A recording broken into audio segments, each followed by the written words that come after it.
Bonjour à tous et bienvenue dans Polititalk, la première émission politique centrée autour de la jeunesse. Pour cette première édition, nous recevons Gaspard Ganzer, ex-conseiller communication de François Hollande, et Antoine Fromental, réalisateur du film À nous de jouer. Pour m'accompagner également aujourd'hui, Léa Chamboncel de Place du Palais Bourbon et Océane Mascaro et Andreas Chaïb, dignes représentants de Génération d'Avenir, Place du Palais Bourbon et Génération d'Avenir, qui sont les deux partenaires de C'est l'Info dans la production et la réalisation de cette émission. Et justement, avant de l'entamer, cette émission, je vous propose d'écouter ou de regarder tout de suite le sommaire. Quant à nous, on se retrouve juste après ça. Polititalk, votre nouveau rendez-vous qui met en avant l'action politique auprès de la jeunesse. Nous recevons Gaspard Ganzer, ex-conseiller chargé de la communication sous François Hollande. Il se décrit comme parisien avec des ambitions. Quelles ambitions ? Notre émission s'axera ainsi autour de Paris 2020. Les questions que la jeunesse se pose avec les relations entre Paris et la banlieue, l'avenir du Grand Paris, l'état des lieux, de la propreté, de la sécurité ainsi que de la mobilité à Paris. Et enfin, quelles propositions concernant la jeunesse ou comment répondre aux problèmes spécifiques des étudiants à Paris. En deuxième partie d'émission, nous serons avec Antoine Fromental, réalisateur du film À nous de jouer, sorti l'an dernier. Le réalisateur tente de défendre une nouvelle conception de l'éducation au travers ce long métrage. Mais alors, quel est son véritable message derrière ce film ? Réponse en fin d'émission. Nous revoici donc après le sommaire de ce premier numéro de Polititalk. Nous accueillons à présent Andreas Chaïb. Bonjour Andreas. Bonjour Martin. Et Andreas, vous allez nous présenter la vie, le CV de Gaspard Ganzer. Alors, Gaspard Ganzer, comment vous présenter ? Gaspard Ganzer, vous êtes né le 8 septembre 1979 à Paris, notamment connu du grand public pour avoir été le directeur de la communication de François Hollande entre 2014 et 2017. Vous êtes également passé par le Parti Socialiste, dans lequel vous êtes rentré en 2002. Camarade de promo de l'ENA d'Emmanuel Macron, vous êtes haut fonctionnaire et avez travaillé en 2008 à la mairie de Paris où vous étiez alors directeur de cabinet de Christophe Girard, l'adjoint à la culture du maire de l'époque. Plus précisément en 2004, lorsque vous sortez de l'ENA, vous intégrez le corps des administrateurs civils et êtes affecté au ministère du Travail. Concernant votre positionnement politique, vous soutenez Ségolène Royal en 2017, puis DSK en 2011, en vue de la primaire citoyenne et enfin Martine Aubry après l'affaire du Sofitel. De 2010 à 2012, vous êtes le conseiller communication de la mairie de Paris, puis entre 2012 et janvier 2013, porte-parole de votre mentor en politique, Bertrand Delanoë. À partir de 2013, c'est le passage au Quai d'Orsay où vous êtes conseiller en communication presse de Laurent Fabius. Vous tentez alors de moderniser la communication du ministère par la création d'un blog des ambassadeurs et le choix de donner plus de place aux chaînes d'information dans les voyages officiels. C'est en 2014 que vous êtes nommé chef du pôle communication de l'Élysée, à la place d'Aquilino Morel. Et force est de constater que la politique vous a plu. En 2017, après l'élection d'Emmanuel Macron, vous êtes investi par La République En Marche dans la deuxième circonscription d'Ille-et-Vilaine. Mais cette nomination est critiquée et dès le lendemain, vous devez renoncer à votre candidature. Mais peut-on vous en vouloir, à vous, Gaspard Ganzer, de ne pas être allé en Ille-et-Vilaine ? Vous que Libération décrit comme l'archétype du bobo parisien cool et sûr de lui. Vous qui êtes tant attaché à cette ville et ignorez peut-être même, comme beaucoup de Parisiens, où se trouve l'Ille-et-Vilaine. Non. Vous, votre place, elle est à Paris, entre Bastille, République, Odéon et, de temps en temps, le 15e dont vous êtes natif. Alors, vous montez votre agence en conseil en communication et relations publiques en 2017, selon l'effort stylistique, avec deux compagnons de route, Roman Abreu et Denis Pingot. Et puis, la politique vous rattrape, encore et toujours, et vous passez du conseiller Ganzer au parisien Ganzer, aux yeux du grand public. Vous lancez cette année votre mouvement Parisienne-Parisien, qui est un rassemblement citoyen qui souhaite s'investir et peser dans le débat public. Avec Parisienne-Parisien, vous entendez entre autres parler de sécurité, de propreté, de transport, de logement, d'environnement, et avec une mesure phare, faire tomber les barrières du périph'. Alors, le 11 octobre dernier, c'était le lancement officiel de votre mouvement à l'Élysée-Montmartre, une salle de concert emblématique du Paris branché et dynamique, en vue des élections municipales de 2020. Alors, la question qui se pose, Gaspard Ganzer, ce soir, elle est double. Le Grand Paris d'un Paris en grand prendra-t-il pour vous d'ici 2020 ? Et surtout, où se trouve l'Ille-et-Vilaine ?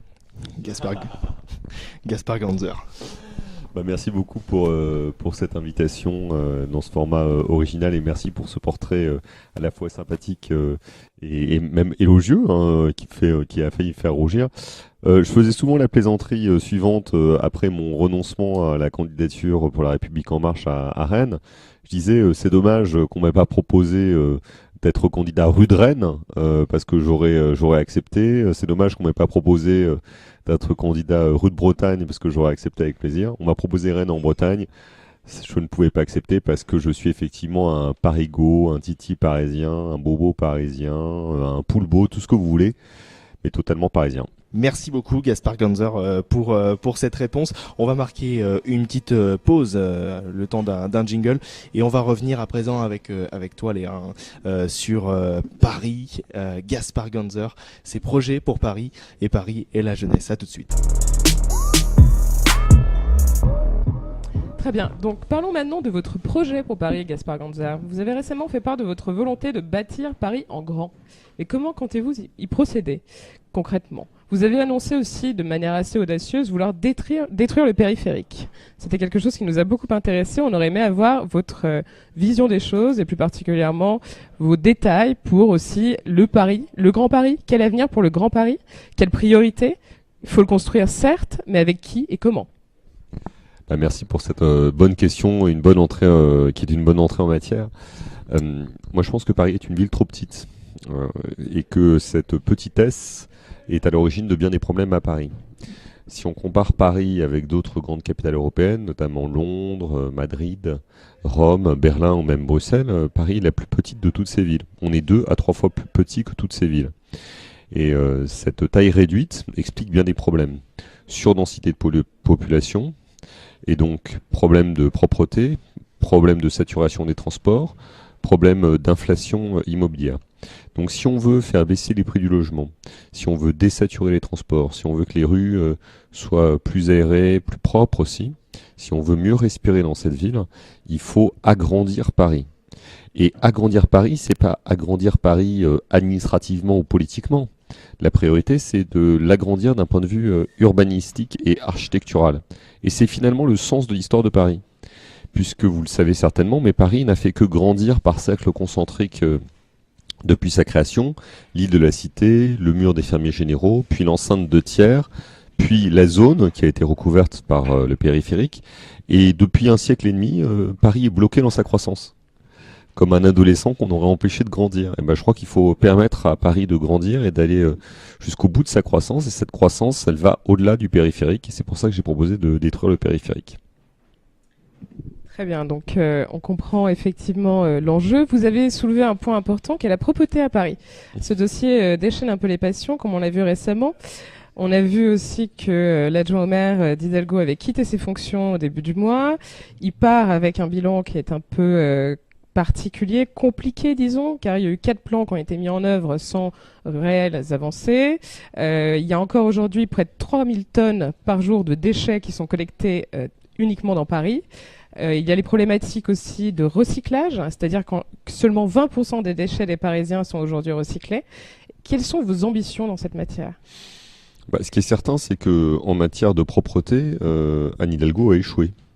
Les rues sont de plus en plus sales et on n'a pas réussi à mettre en place un système efficace de recyclage des déchets. C'est dommage parce que la plupart des capitales européennes et mondiales, des grandes démocraties, des grandes économies, ont réussi à mettre en place ce système de tri sélectif qui permet de recycler. Quand on veut améliorer la protection de l'environnement, quand on a une ambition écologique pour sa ville, il faut absolument avoir un système de recyclage efficace. Donc je pense qu'il y a 2 priorités pour les prochaines années. La première, c'est mettre la priorité sur ce recyclage avec les particuliers, avec les entreprises, avec les commerçants. Il y a plein de systèmes qui sont envisageables. On peut, par exemple, jeter ses emballages dès la sortie des magasins. On peut acheter en vrac davantage. On peut inciter, y compris économiquement, les gens à recycler en leur donnant une gratification s'ils le font de façon intelligente. Et on peut aussi être plus dur sur certaines matières, par exemple sur le plastique. Moi, je pense qu'il faut interdire tout simplement la vente de plastique, de bouteilles en plastique, par exemple, ou de sacs en plastique à Paris. C'est un travail ambitieux, difficile, mais je pense qu'il est prioritaire. Puis l'autre sujet, c'est le nettoyage des rues au quotidien. On se souvient que dans les années 80, Jacques Chirac il avait mis en place des motocrottes. Et c'était un peu risible, certains s'étaient moqués, mais c'était diablement efficace. Et surtout, ça avait fait prendre conscience aux Parisiens qu'il était nécessaire de respecter les rues. Et je crois que c'est ça qu'il faut avoir en tête, c'est respecter les rues, donc lutter contre les incivilités, réprimander ceux qui ne respectent pas la rue, l'espace public, et puis après mobiliser les agents de la propreté de Paris dans l'espace public pour nettoyer ces rues au quotidien. Précisément sur la question des agents, on s'est rendu compte ces dernières années que leur effectif a été réduit. Est-ce que vous envisagez de l'augmenter ? Alors, à l'échelle de la ville de Paris, l'ensemble des agents ont augmenté. On est passé quasiment à plus de 70 000 agents de la ville de Paris, alors qu'on était à 50 000 il y a 20 ans. Donc, il y a eu une inflation des effectifs, qui n'est pas forcément justifiée d'ailleurs.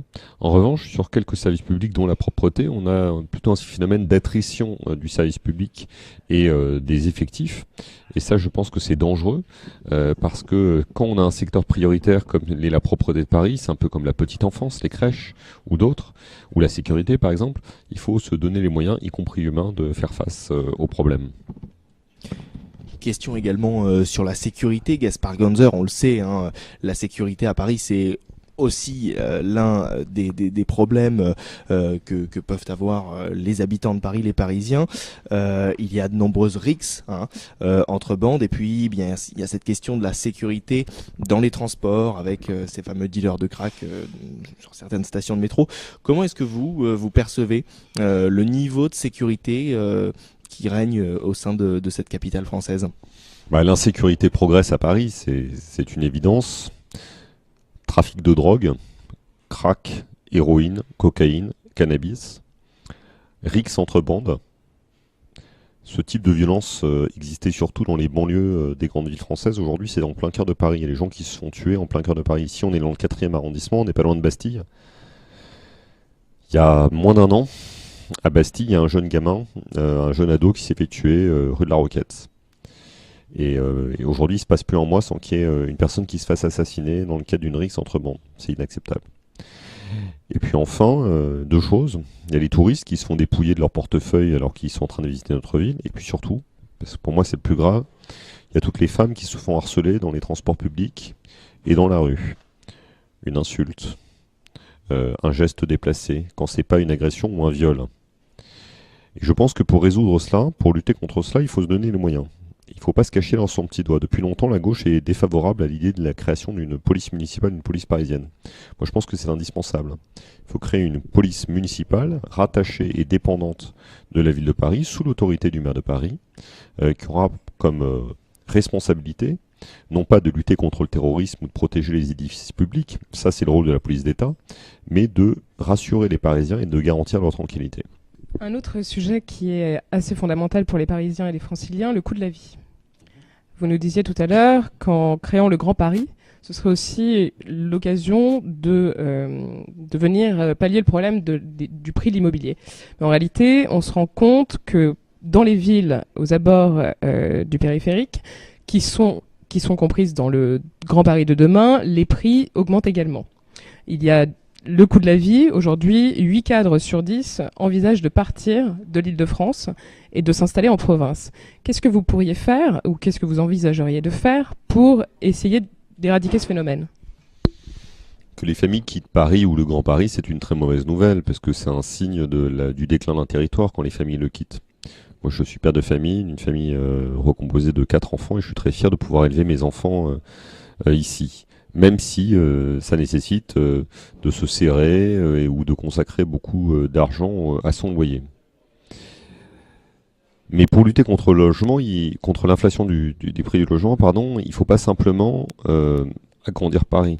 Il faut aussi créer des logements sociaux. Il n'y en a pas assez à Paris. Créer des logements, ce qu'on appelle intermédiaires, c'est la catégorie juste au-dessus des logements sociaux pour les classes moyennes. Et pour permettre à tous ceux qui travaillent pour Paris, donc les infirmières, les instits, les assistantes maternelles, les profs et bien d'autres choses, les flics, les pompiers, etc., de se loger dans Paris. Parce que c'est évidemment un problème aussi que ceux qui soignent les Parisiens, ceux qui les protègent, soient obligés de faire des kilomètres et des kilomètres de métro ou de voiture pour venir jusqu'ici.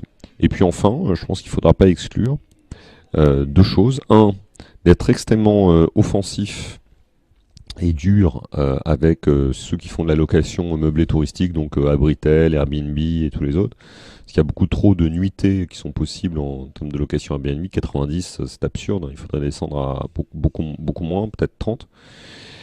Donc être beaucoup plus dur, beaucoup plus offensif. Et la deuxième chose, je pense qu'il ne faut pas exclure dans certains quartiers de construire en hauteur. Sans pour autant construire des gratte-ciel. Mais on peut dépasser la hauteur haussmannienne si on le fait de façon harmonieuse et intelligente. Comment accueillez-vous l'initiative des Gilets jaunes ? Je comprends que les gens soient mécontents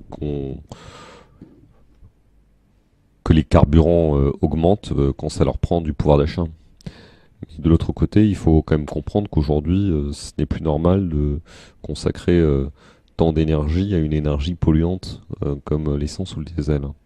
Donc moi je pense que le gouvernement doit tenir bon sur son objectif de taxation des véhicules et des énergies polluantes.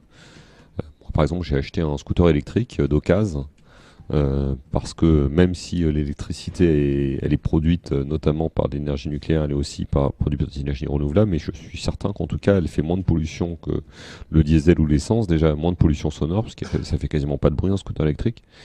Et puis en termes énergétiques, c'est quand même beaucoup moins polluant puisque ça dégage moins de particules dans l'atmosphère. Parlons un petit peu de la jeunesse, puisque nous sommes, on le rappelle, en partenariat avec Génération d'Avenir, avec place du Palais Bourbon évidemment. Concernant la jeunesse, sur un niveau et sur le plan culturel, qu'est-ce que vous aimeriez pour Paris? Est-ce que, par exemple, ouvrir les bibliothèques le soir, c'est des propositions qui ont été faites, vous semble être quelque chose de positif? Il y a plusieurs âges de la jeunesse. Les étudiants, alors. Parlons quand même, j'en profite pour parler de l'enfance. L'éducation artistique, tout au long de la vie, notamment en maternelle, primaire et au collège, ça me semble totalement prioritaire. Donc c'est pour ça que j'ai proposé qu'on double le budget de l'éducation artistique, notamment pour qu'il y ait plus de place dans les conservatoires et que tout le monde puisse, s'il le souhaite, se former au théâtre, à la musique ou au chant. Après, pour les étudiants, je pense qu'il faut adapter les services publics et les horaires des services publics à la vie des étudiants. Ça vaut pour les bibliothèques, qu'il faut effectivement ouvrir le dimanche et le soir, mais ça vaut aussi pour les équipements sportifs, les piscines par exemple. Pourquoi pas ouvrir les piscines jusqu'à beaucoup plus tard le soir. Et puis enfin sur la culture, je pense qu'il y a une offre culturelle pléthorique à Paris, de salles de ciné, salles de concert, salles de théâtre. Il faut travailler intelligemment sur les tarifs. Il y a déjà beaucoup d'offres étudiantes qui existent. On peut toujours réfléchir davantage avec les lieux concernés. Mais je crois qu'il faut aussi trouver d'autres moments de célébration, de fête et de réjouissance.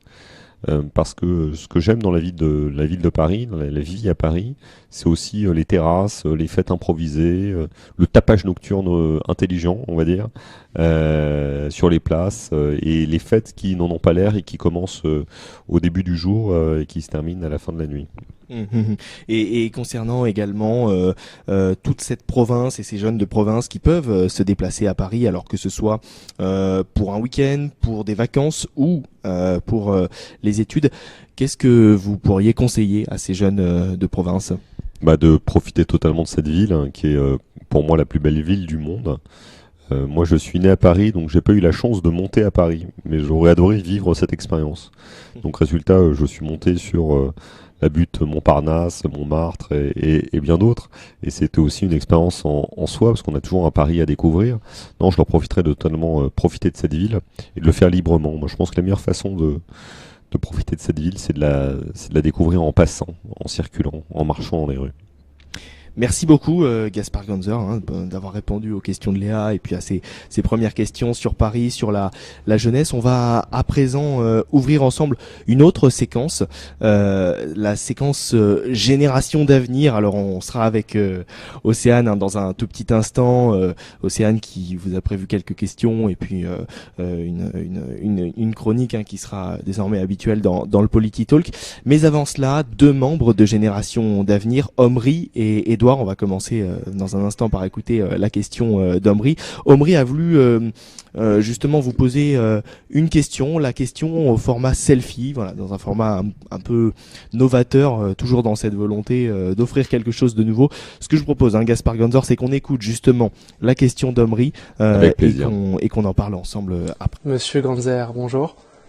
Je sais que vous avez travaillé pour la communication du président Hollande, à l'époque où il était candidat. Pour cela, ne pensez-vous pas que le succès d'une communication politique, aujourd'hui, se fait par l'effet de buzz, c'est-à-dire un effet court et intense sur l'opinion publique, alors que, à l'époque, ça se faisait plus sur le long terme, avec un débat d'opinion plus, peut-être, poussé? C'est une bonne question. Je pense qu'il n'y a pas de règle intangible de la communication politique, mais je ne serais pas d'accord avec Omri. Je crois qu'on peut faire le buzz à très court terme, mais si on veut construire une image, structurer un message et convaincre dans le long terme, il faut aller dans le fond des arguments et parler du fond, justement. Le buzz disparaît toujours. Il n'y a rien plus vieux que le buzz de la veille. On écoute à présent celle d'Édouard. Bonjour Monsieur Ganzer. Je suis un lycéen en terminale L cette année et du coup je me penche un peu sur mon orientation. J'ai vu que vous étiez passé par l'Institut Sciences Po Paris et que vous étiez passé par l'ENA. Donc je voulais vous poser des questions par rapport à l'ENA, pourquoi vous êtes entré dans cette école et qu'est-ce qui vous a marqué vraiment de cette école, un souvenir. Voilà, merci beaucoup. Je suis rentré à l'ENA totalement par hasard, puisque j'avais pas du tout prévu de réviser le concours de l'ENA.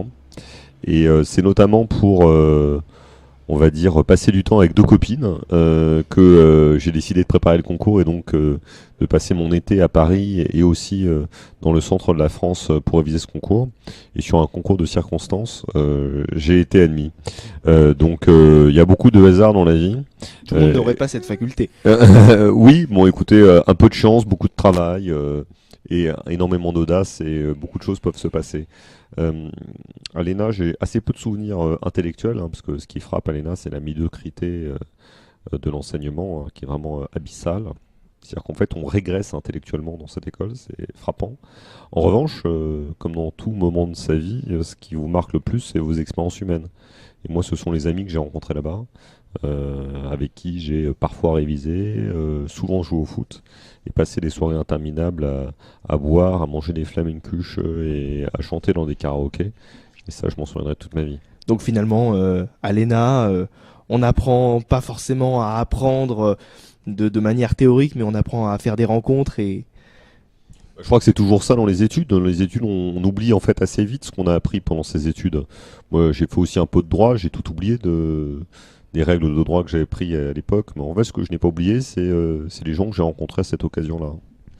Voilà donc pour cette première partie Génération d'avenir. On était avec Édouard et Omri. On remercie d'ailleurs Édouard et Omri et on invite les membres Génération d'avenir dans le futur à poser l'ensemble des questions. Vous savez comment ça fonctionne avec votre téléphone. On accueille à présent donc Océane Mascaro. Bonjour Océane.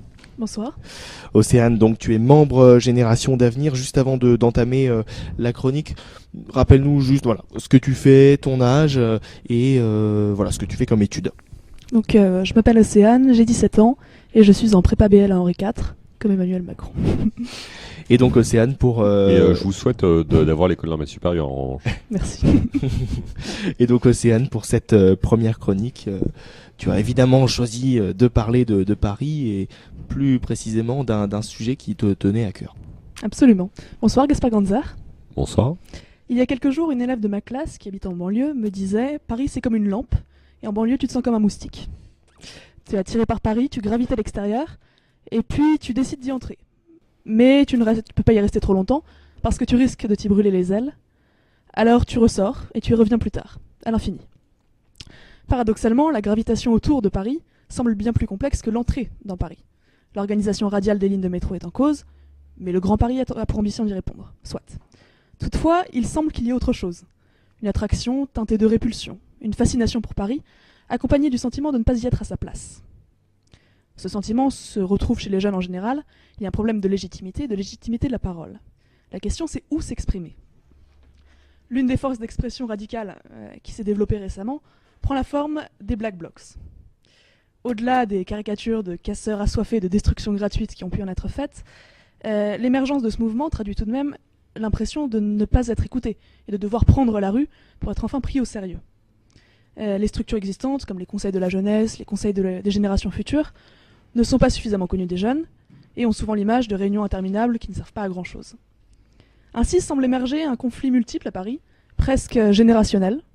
Les Black Blocs sont composés intégralement de jeunes. De toute façon, on imagine mal des retraités encagoulés qui casseraient les vitrines d'un McDo. Alors que les retraités squattent les conseils de quartier avec détermination. De même, les trottinettes électriques se sont rapidement imposées, tandis que les plus âgés se voient privés de leur voiture diesel, auxquelles ils s'étaient farouchement attachés depuis des décennies.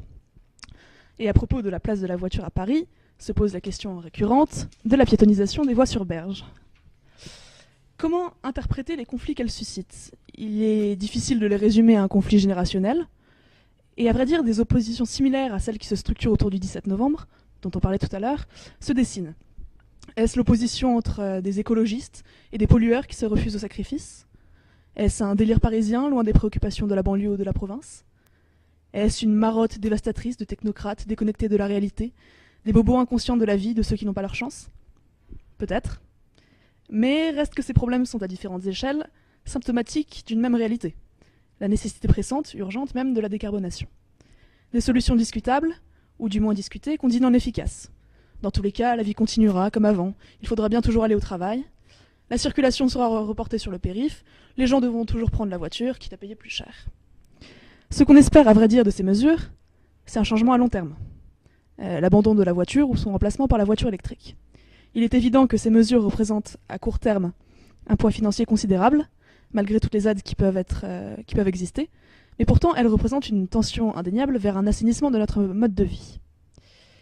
Mais il s'agirait aussi de rendre cette transition plus attrayante, plus sexy, et notamment, pourquoi pas, en faisant de ces voies sur berge un espace privilégié pour le débat public, une agora, un lieu d'éducation populaire. Alors est-ce que vous envisagez, Gaspard Ganzer, des mesures, des moyens pour rendre la parole aux Parisiens, notamment aux jeunes, dans cet espace particulier? Et comment comptez-vous, en général, accompagner cette transformation de la mobilité des Parisiens? Merci beaucoup pour cette très belle chronique incroyablement bien écrite. Ça me rend presque jaloux parce que j'aimerais pouvoir écrire aussi bien que cela. Donc bravo. Sur deux choses, parce qu'en fait il y a deux aspects dans la question. Sur la question de la mobilité, et vous avez bien fait de les lier, mais sur la question de la mobilité, je pense qu'il y a deux façons de faire de la politique. La première, c'est de dire on améliore les choses un peu au fur et à mesure. On fait quelques kilomètres de tramway en plus, on change les horaires du métro, on améliore le fonctionnement de la ligne 13, etc. Il faut faire tout ça. Moi, je pense qu'il y a une autre façon de la politique que je préfère, qui est beaucoup plus radicale, et de réfléchir à la façon dont on se déplacera dans 20 ans, dans 30 ans, dans 50 ans. Et dans ce cas-là, il faut être révolutionnaire dans l'approche. C'est pour ça que j'ai proposé de supprimer le périphérique, parce que c'est un endroit extrêmement polluant, parce que ça coûte cher, et qu'en plus, ça ne règle aucun problème de pollution, tout en plus séparant Paris en deux, coupant Paris en deux. Donc je pense qu'il faut voir loin, en se disant que dans 50 ans, les gens ne se déplaceront plus de la même manière en véhicules individuels polluants, ils se déplaceront en véhicules autonomes, ils se déplaceront en véhicules électriques, et puis ils prendront des transports collectifs, qu'ils soient ferroviaires ou de surface, comme les bus ou les tramways. Et donc il faut penser ça à long terme, tout en se disant qu'il faut conserver la même souplesse d'organisation, parce qu'on ne sait jamais ce que les innovations technologiques prévoiront. Peut-être qu'on se déplacera en drone dans 50 ans. Qui sait? Dans une voiture volante, regardons ce qui se passe dans le 5e élément. J'espère qu'on n'en sera peut-être pas là, ou en tout cas avec la même violence, mais ça sera intéressant. Quant à la démocratie, et évidemment tout ça doit être discuté avec les citoyens, il y a aussi deux manières de voir la démocratie. Première traditionnelle, qui est considérée que dans la démocratie représentative, vous confiez un mandat à quelqu'un et au bout de 6 ans, vous le jugez. Je pense que ça doit rester la clé de la politique, parce qu'on doit être élu pour mener des projets. Mais dans le même temps, il faut aussi qu'il y ait des cordes de rappel démocratiques, et qu'il faut qu'à plusieurs moments du mandat, on puisse reconsulter les Parisiens et les Parisiennes, soit par arrondissement, soit par quartier, soit à l'échelle de la ville. Plusieurs idées. Par exemple, si à un moment donné on se rend compte que financièrement la ville n'a pas l'argent qu'elle devrait avoir, et qu'on doit soit baisser des dépenses, soit augmenter des recettes. Et bien dans ce cas-là, je pense qu'il faut reconsulter les Parisiens. Si à un moment donné, comme on envisage de créer des arrondissements supplémentaires parce qu'on aura décidé d'agrandir Paris en cours de mandat, eh bien il faudra reconsulter les Parisiens. Si à un moment donné on décide de procéder à un très grand aménagement, il faudra reconsulter les Parisiens. Et quand je dis consulter les Parisiens, c'est pas simplement leur demander leur avis, c'est-à-dire dans le cadre d'une concertation pour récupérer leurs idées, c'est leur dire est-ce que vous le souhaitez ou est-ce que vous ne le souhaitez pas, oui ou non. Et s'ils répondent oui, on y va. S'ils répondent non, on n'y va pas. Et cette culture démocratique, cette corde de rappel démocratique, elle doit elle doit être là en permanence. Quant à l'idée de l'agora, je l'aime beaucoup, parce que j'aime l'idée de l'espace public et de son occupation démocratique. Et en réalité, pour que les citoyens se rassemblent dans l'espace public et en discutent, il faut que les élus y aillent aussi. Je pense qu'en réalité, ce qui manque à la ville de Paris, c'est que les élus de la ville de Paris vont simplement de façon temporelle, et temporaire surtout, dans la rue, alors qu'ils devraient quasiment avoir des bureaux dans la rue en réalité. Un peu comme on faisait pendant la Révolution française, que les élus montent sur des petites caisses, sur des blons publics, reçoivent des cahiers de doléances, mais pas simplement au moment des campagnes électorales, tout au long du mandat. Et pas simplement en tournant dans les marchés, mais en discutant et en ouvrant des débats partout dans l'espace public en permanence. Merci beaucoup Océane pour cette chronique. On va marquer une courte pause et puis on va revenir dans un tout petit instant parce que Politique-Talk c'est de la politique, Gaspard Ganzer, mais ce n'est pas uniquement de la politique parce qu'on a voulu avec Léa apporter quelque chose d'autre dans ce podcast et c'est pour cela que nous avons invité aujourd'hui Antoine Fromental, réalisateur du film À nous de jouer. On va en parler dans quelques instants avec Léa, avec Antoine et avec Gaspard. Allez, on est de retour donc dans Politique-Talk, premier numéro. Gaspard Ganzer, je le rappelle, est notre invité, et Léa, tu vas nous parler d'Antoine Fromental et de son film. Alors oui, très brièvement, je vais très brièvement introduire Antoine. Antoine, merci d'être là ce soir parmi nous. Vous êtes donc le réalisateur du film documentaire intitulé À nous de jouer, qui met en avant l'initiative du principal du collège Jean Massé à Clichy, qui a décidé d'encourager les méthodes alternatives pour lutter contre l'échec scolaire. Donc vous êtes très engagé sur ces questions-là. Est-ce que vous voudriez bien nous présenter votre travail et votre engagement auprès de la jeunesse, s'il vous plaît? Ben oui, du coup, c'est arrivé un peu par hasard, en fait. Moi, à la base, je voulais faire un travail sur le temps, en fait, avec À nous de jouer. Je me suis dit, je vais suivre des jeunes gens de leurs 10 ans à leurs 15 ans, et je vais essayer de capter les métamorphoses psychologiques, intellectuelles, physiques, évidemment, qui sont tellement fascinantes et belles à ce moment de la vie. Et j'avais un camarade qui prenait en main un atelier théâtre, tu vois, dans un collège de banlieue. C'était à Clichy. Et je dis, et il me dit, je garde les enfants 4 ans. Je fais, c'est super, c'est exactement ce que je veux faire. Je veux filmer les enfants 4 ans. Est-ce que tu acceptes que je les suis pendant 4 ans? Il me dit, pas de souci. Et c'était au conservatoire de Clichy. Et du coup, on a commencé ce projet et je me suis rendu compte que c'était en fait quand même intégré à leur cursus scolaire et qu'on était à l'école. L'école, moi, c'était un lieu que j'avais détesté. Et donc j'avais été souvent viré, donc ça avait été très compliqué.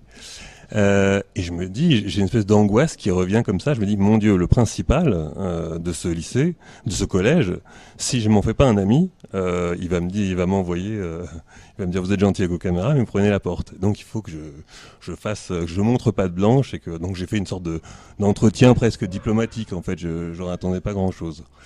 Et en plus, il avait une allure un peu austère, une cravate grise, une moustache. Enfin, voilà, il me faisait un peu peur. Je me dis, ça va pas être simple. Et dès les premiers mots, j'ai découvert d'abord une personnalité hors du commun, un pédagogue passionné qui se lève tous les matins pour que ses enfants soient, enfin ses petits comme il les appelle, ses élèves soient heureux à l'école. Donc il portait par cette idée complètement neuve pour moi, qui est de dire que les enfants doivent être heureux à l'école, ce qui voulait pas dire d'être laxiste sur les cas de violence, etc. Mais il s'est dit, comment je peux faire pour que l'ensemble de mes élèves, la variété de mes élèves, trouve quelque part une sorte de chemin personnel singulier au sein de mon établissement, et c'est pour ça qu'il parie sur les classes à projet. Et on suit 2 de ces classes à projet, le théâtre et le rugby. Le théâtre, donc, qui rassemble des enfants qui vont monter leur Roméo et Juliette en pleine année Charlie Hebdo, et le rugby qui rassemble un peu les bad boys de l'école qui seraient sûrement sortis du système scolaire et qui vont tenter de se qualifier pour les championnats de France de rugby. Il y a 2 choses auxquelles j'ai pensé pendant que vous parliez, Gaspard Ganzer. D'abord, je suis un vrai petit Parisien comme vous. Et vraiment, Clichy, c'est à 10 minutes de Paris. Mais quand on m'a dit, waouh, tu vas faire un projet en banlieue, je me suis dit, c'est l'aventure. En banlieue, vraiment, je savais que c'était bête, fondamentalement. Mais il y avait ce truc, cette barrière. Donc il y a, de notre côté, quand on est vraiment des purs Parisiens, il y a une barrière symbolique qui est grotesque, mais qui existe, qui est forte, qui est sans doute moins forte aujourd'hui.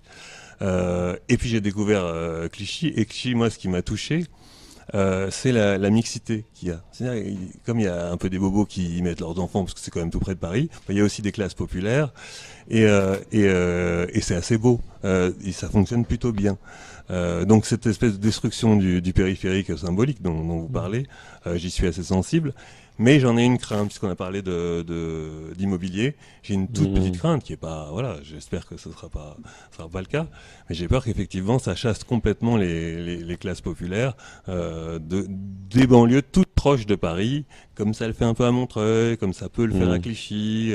Moi, finalement, sur les 5 ans où j'ai vécu à Clichy, les loyers sont quand même un peu envolés. Et, alors, il y a toujours des classes populaires, mais c'est un peu l'inquiétude que j'ai, et comment on peut faire pour qu'il y ait à la fois nous, des bobos, on est aussi des Français, et les classes populaires, voire même les classes plus aisées. C'est ça qui est beau, c'est comme ça qu'on fait société. Et ce qui est beau dans la discussion qu'on a, ce qui est beau dans ce que fait Christian Comès, le principal, c'est qu'il dit, évidemment, je lutte contre l'échec scolaire, je veux pas que mes élèves les plus en difficulté aillent faire de la délinquance, etc. Mais surtout, je veux que tout le monde soit là. Parce que c'est si on est tous, on grandit tous ensemble, qu'on fera une société unie et solidaire. Et il dit, c'est pour ça que je crée à l'intérieur de ce dispositif, avec plein de trucs, plein de dispositifs pour les élèves en difficulté, des classes d'excellence. Il crée des classes européennes dès la 6e qui étaient un peu critiquées, mais c'est parce que il disait, l'école publique doit aussi proposer des parcours d'excellence qui permettent de les garder au sein de l'école publique plutôt que de les voir partir dans le privé. Je suis à 100% d'accord avec tout ça. Merci beaucoup et bravo d'ailleurs, parce que j'ai pas vu le film, mais je vais me ruer dessus pour essayer d'en savoir plus et le voir vite. Je suis d'accord avec l'idée que la banlieue, c'est non seulement l'avenir de Paris, mais c'est surtout sa principale richesse. Et la diversité à Paris et dans le Grand Paris, c'est quelque chose qu'on doit préserver comme un trésor. Moi, je pense que le pire danger pour Paris, c'est l'homogénéisation, qu'elle soit par le haut ou par le bas. Il faut conserver cette diversité d'âge, de religion, d'origine, de milieu économique. Alors finalement, elle existe encore, parce que même dans Paris, intramuros, il y a encore des quartiers populaires. Hein. C'est pas ce que vous avez dit, mais les gens qui connaissent pas Paris pensent que Paris est une ville intégralement peuplée de bourgeois, de bobos, et c'est totalement faux. Il suffit d'aller dans le 19e, le 20e, le 13e. Moi, j'ai grandi dans le 15e. Le sud du 15e, c'est un quartier populaire. Hein. C'est pas du tout un quartier bourgeois. Il y a toutes les couleurs de l'arc-en-ciel, toutes les religions, tous les âges et tous les milieux sociaux. Et j'aime pas qu'on laisse entendre qu'il y aurait cette homogénéité. En même temps, il faut se battre pour la protéger, parce que c'est le trésor des villages parisiens, le village des Tamouls, les Portugais, les Juifs, les gens qui viennent on va dire, du Congo-Brazzaville, qui sont à la limite entre le 18e et le 10e. C'est formidable d'avoir toute cette diversité, il faut la préserver. Et si évidemment on agrandit Paris, à Clichy, à Montreuil, à Montrouge, il faudra la conserver. Ouais. Mais c'est intéressant ce que vous dites, parce que finalement, les bobos essayent de rester à Paris, mais s'ils vont dans les proches banlieues, c'est parce qu'ils sont un petit peu chassés de Paris, dont les loyers deviennent de plus en plus élevés, et qui ne permet pas à des gens des classes moyennes de rester au sein de... à l'intérieur de Paris, et donc ils vont à Clichy, à Montreuil, et ils repoussent aussi encore plus loin les classes populaires. Il n'y a pas que la nécessité qui fait aller les gens de l'autre côté du périphérique. C'est majoritairement la nécessité, hein, notamment pour les familles. les familles vont souvent de l'autre côté du périphérique parce qu'elles peuvent plus se loger quand il y a le deuxième enfant en général. C'est ça le moment le clé. Mais aussi, ils aiment bien la richesse et la diversité qui peut exister à Montreuil ou à Saint-Ouen. Moi, la plupart de mes potes d'enfance, ils vivent en banlieue aujourd'hui. Ils se sentent toujours parisiens. Ils regrettent juste de plus pouvoir bénéficier des services publics parisiens. Et je crois qu'on gagnerait à avoir la même politique en matière de logement, la même politique en matière d'urbanisme, de transport, et même peut-être de petite enfance et de propreté. Parce que quand on passe de Boulogne à Paris, de Clichy à Paris, on est dans la même continuité urbaine. Et honnêtement, si on ne le sait pas, on ne se rend pas forcément compte qu'on est en train de franchir une frontière administrative et politique. Et moi, pour être très honnête, j'ai entendu parler quand vous disiez que c'était l'une des plus petites villes, des plus petites grandes villes, et je suis d'accord avec vous, mais je pense que vous êtes parisien comme moi, et du coup, il y a peut-être une nostalgie dont il faut, qu'il faut passer, mais moi j'aime bien ce côté village. Je trouve ça incroyable qu'on puisse traverser Paris si facilement, et finalement, je suis un peu, je pense qu'il faut que je passe à autre chose, mais je suis assez attaché à ces barrières symboliques, à ce petit village. J'ai peur de ça. Non, moi j'ai pas peur. Je comprends très bien ça parce que moi aussi je suis attaché à mon village. J'ai grandi dans le 15e, j'ai vécu dans le 11e, le 3e, le 6e, un peu partout. Et j'aime tous les villages dans lesquels j'ai vécu. Mais je crois qu'il faut pas avoir peur de cet agrandissement parce que par exemple New York, très grande ville que j'aime beaucoup par ailleurs, il y a une identité de quartier extrêmement forte. Londres, ville immense, identité de quartier très forte. Donc on peut conserver une identité de quartier extrêmement puissante tout en ayant plus d'air dans la ville. Moi, tous mes amis un peu plus jeunes là pour le coup, entre 20 et 30 ans, ils rêvent d'aller vivre à Berlin, à Londres, à New York. Alors évidemment, il y a le goût de l'étranger, le goût de l'altérité, mais il y a aussi l'idée de l'espace, quoi. Et ça serait quand même pas mal d'avoir une ville avec plus d'espace vert, moins de densité de circulation, plus d'air tout simplement, quoi. Antoine, si je puis me permettre, vous, votre engagement, donc c'est la jeunesse. Est-ce que vous auriez une question ce soir sur cette thématique, plus particulièrement? Il connaît mieux le sujet que moi, donc c'est ça qui est difficile. C'est tout l'intérêt.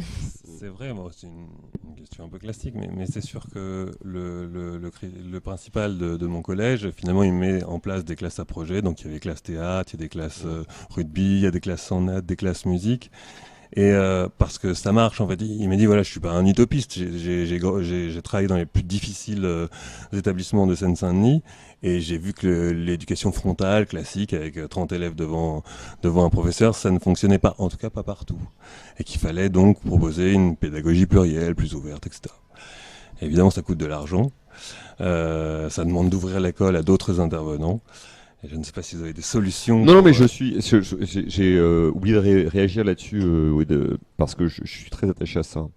Moi, je crois à l'excellence dans le secteur public. J'ai rien contre le collège ou les écoles privées. Les gens peuvent être libres d'y aller s'ils le souhaitent, que ce soit pour des raisons confessionnelles ou pour des raisons de liberté.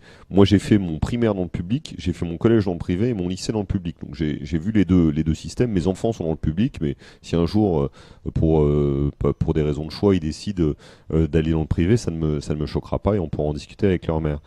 Donc je ne fais pas cette opposition. En revanche, j'aime bien l'idée que dans le public, où il y a quand même plus de classes populaires, il y a une excellence particulière. Alors l'excellence, elle peut se faire à travers ce que propose l'éducation nationale en tant que telle, les cours. Il y avait les classes européennes auparavant, etc., même si elles ont été réintroduites d'une autre manière aujourd'hui.